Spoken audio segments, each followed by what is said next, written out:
Hey, now the government wants more migrants to go to the regions. Good idea, perhaps. Is it going to work? That is the question. 10 points up to 30 points, is that right? And it can, what do you think? I think that is the real question. Will it work? I mean, when people go there, will they stay there?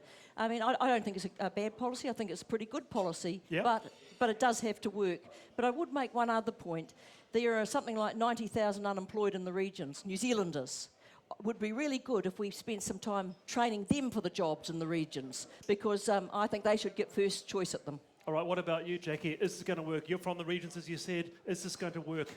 It's what we are crying out for in Central Otago, both with fruit workers and people who work on orchards, but also in the hospitality industry. The fact is we can't find New Zealanders to fill the positions because a lot of it is seasonal work, and it's unreasonable to expect New Zealanders just to rely on seasonal work. What's going to happen is that you're going to get people into the regions for 12 months. You know what's going to happen? They're going to leave and go back to Auckland. No, not necessarily, because a lot of people actually like living in the regions, and places like Cromwell and Wanaka and Central Otago are actually pretty damn good places to live. Where would those seasonal people come from?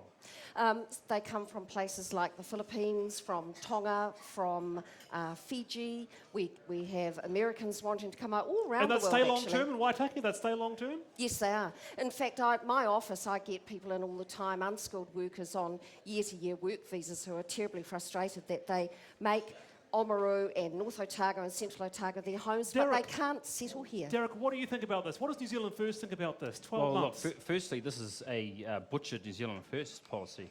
We actually had a policy that was to... Oh, yes, it is. We actually have a policy that is to push them to the regions for 3 to 5 years.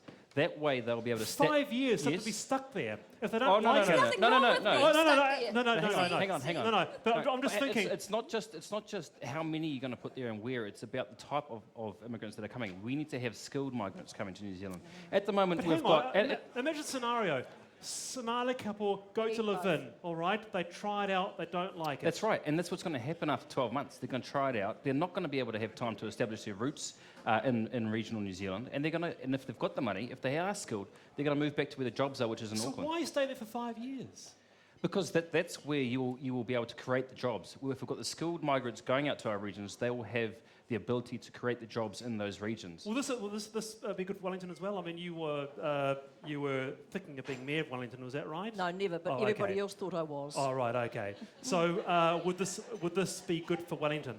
Well, I don't think Wellington actually needs it, because what we do need to have here is more of our own people skilled in the opportunities here, and that's happening in Wellington to a large extent. But I do understand that the regions are short of a workforce, but I do wonder why we don't look at the workforce that's out there and we train them. I take seasonal work. I take your point, Jackie.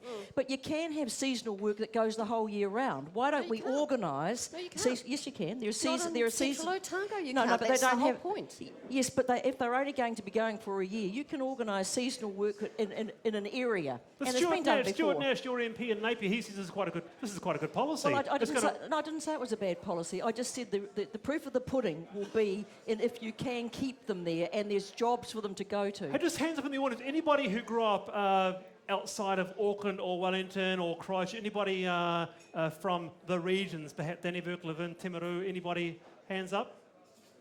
There's a couple of people there, Damien, perhaps. Yeah. Well, interesting. I thought you looked quite provincial. I thought I'll come and talk to you. And then you put your hand up, so obviously I'm quite good at that. Hello. Hi. Where are you from? Near Otago Moeroa in Northland. Okay. So how far from Auckland, the only place I know? About 3.5 hours. Good. Okay. So sort of Bay of Islands, sort of? Yeah, in that area. Yeah. Okay. And how long before you realised you're obviously not living there now? No, I'm not. You live in Wellington? That's correct. And what was it ever an option for you to stay there? Not really, because if you want to go to uni, you have to leave town. So. And once you finish uni, you've seen the bright lights of the big cities? The jobs are very limited in Northland. Yeah. What could be done, do you think? And do you know much about this new proposed policy? No, I don't. Sorry. Okay. What do you think could be done then to get people moving back to the provinces?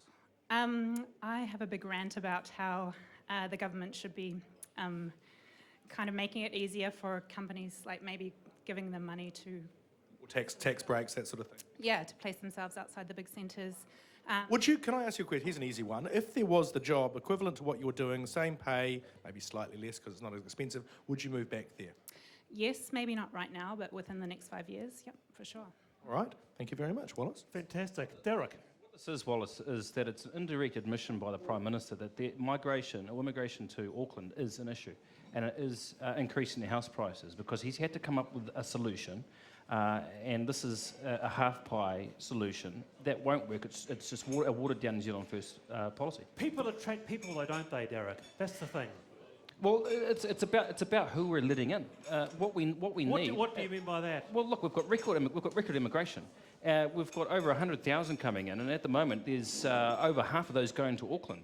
Now, if you look at all 60, 70,000 immigrants going to Auckland, only about 10,000, 15,000 are actually skilled that we need as a country. This is a very good point, though, isn't it, Jackie? As that person was saying there, Yeah. there's got to be better incentives for smart people to go to the regions or Yeah. outside of Auckland. We're And not this- seeing that. and We're not this- seeing that in anything that you are doing. No, that's not true, because in this immigration policy itself, with skilled workers, say, for example, you need an engineer in a small town for the local authority, it can be really hard to attract somebody into that town, and then they've got to get the points to get in. And so this policy is going to make it much more possible for skilled people to get into the provinces. It's going to make a real difference. They won't But stay in there for terms 12 of They won't stay there for 12 months. well, people Jackie. actually put down roots If and they're buy a skilled, they go home back and to have jobs kids and in they the go big to cities. school. And actually, people like living in the regions. And I They- think that's something that city folk need to get over themselves a little bit and right. realise that for those of us who do Okay. live in the regions, it's pretty Point complex. taken, and But I was just going to say, Wallace, it won't. Skilled people won't mean a whole lot of skilled people go in to pick your fruit. I mean, you've got two things running there. Oh, well, you want a that's whole lot of two people to parts of the come in policy. to be cheap workers to pick right. fruit, but then you talk about skilled workers. So is this for skilled workers, or is this for It's people for that you both. want Read to the policy. who No, it's But both. Well- you haven't thought it through, Jackie. That's the problem. There's three aspects to it, right? There's the investor category for people who've got money and want to come and invest in New Zealand. And Wanaka is full of people like that. So is Queenstown and other parts of New Zealand. can't afford to There's live there, of points course. for skilled workers, and there's also a pathway to residency for unskilled workers. And those are the fruit workers and people who work in the Do you vineyards and expect to find- hospitality. And we need them Do you for expect economic realistic? I development in the want to leave it. regions. Do you expect realistic around the panel? Do you realistically expect this policy to take the heat out of the Auckland market? No, the fruit pickers don't go to Auckland. All right, Jackie. Yes or no? Yes, but other unskilled workers do And go Derek to Paul. Auckland. No, and it's just yes, going it to will. delay them from going to the cities by 12 months. All right, I want one of the many your things thoughts they're on this. Twitter at Backbridge TV. Great to have you along. A lot more to come. Stay with us.